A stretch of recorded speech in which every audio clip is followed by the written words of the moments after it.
जीवन रेखा कही जाने वाली यमुना नदी एक बार फिर डराने लगी है। कालिंदी कुंज इलाके में यमुना का पानी कम और झाग का दरिया ज्यादा नजर आ रहा है। नदी की सतह पर तैरती सफेद और अब गुलाबी हो चुकी जहरीली फोम ने पर्यावरण और लोगों की सेहत दोनों को लेकर गंभीर सवाल खड़े कर दिए हैं। राजधानी दिल्ली के कालिंदी कुंज इलाके में सोमवार सुबह यमुना नदी की सतह पर टॉक्सिक फोम यानी जहरीले झाग की मोटी परत तैरती दिखाई दी। दूर से देखने पर ऐसा लग रहा था मानो पूरी नदी पर किसी ने सफेद झाग की चादर बिछा दी हो। विशेषज्ञों के मुताबिक ये झाग गंदे पानी, केमिकल और डिटर्जेंट मिश्रित अपशिष्ट के कारण बनता है। खास तौर पर सर्दियों और मौसम में बदलाव के दौरान ये समस्या ज्यादा देखने को मिलती है। सरकार की सफाई मुहिम।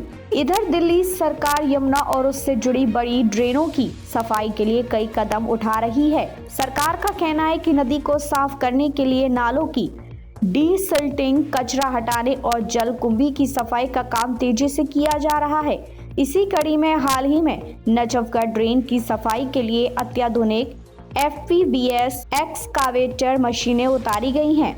ये मशीनें खास इसलिए हैं क्योंकि ये पानी और जमीन दोनों पर चल सकती हैं और ड्रेन के बीच जाकर वर्षों से जमा गाद यानी सिल्ट को निकाल सकती है। सरकारी आंकड़ों के मुताबिक नजफगढ़ ड्रेन में करीब 1 करोड़ मीट्रिक टन से ज्यादा सिल्ट जमा है, जिसे हटाने का काम तेजी से किया जा रहा है। अधिकारियों का कहना है कि अगर ड्रेनों की सफाई और पानी के प्रवाह को बेहतर किया गया तो यमुना में गंदे पानी का असर कम होगा और बरसात में जल भराव की समस्या भी घटेगी। गुलाबी झाग ने बढ़ाई चिंता। हालांकि इन प्रयासों के बावजूद यमुना में जहरीले झाग का बार बार दिखना बड़ी चिंता बन गया है। इन दिनों कालिंदी कुंज और आसपास के इलाकों में झाग का रंग सफेद से गुलाबी दिखाई दे रहा है, जिससे लोगों में डर बढ़ गया है। पर्यावरणविदों के मुताबिक सामान्य तौर पर झाग सफेद होता है, जिसका मतलब होता है कि पानी में घरेलू डिटर्जेंट और सीवेज की मात्रा ज्यादा है। लेकिन जब झाग गुलाबी रंग का हो जाता है तो इसका मतलब है कि पानी में इंडस्ट्रियल वेस्ट यानी औद्योगिक कचरा ज्यादा मात्रा में मौजूद है।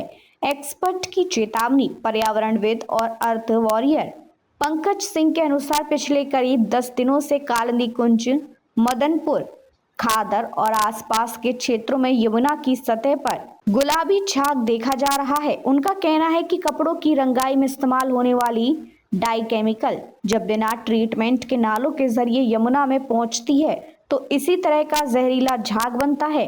यह झाग त्वचा रोग, सांस की समस्याएं और कई अन्य स्वास्थ्य जोखिम पैदा कर सकता है। साथ ही ये पानी में ऑक्सीजन की मात्रा कम कर देता है, जिससे जलीय जीवों के लिए भी खतरा बढ़ जाता है। पहले भी किया गया था केमिकल छिड़काव।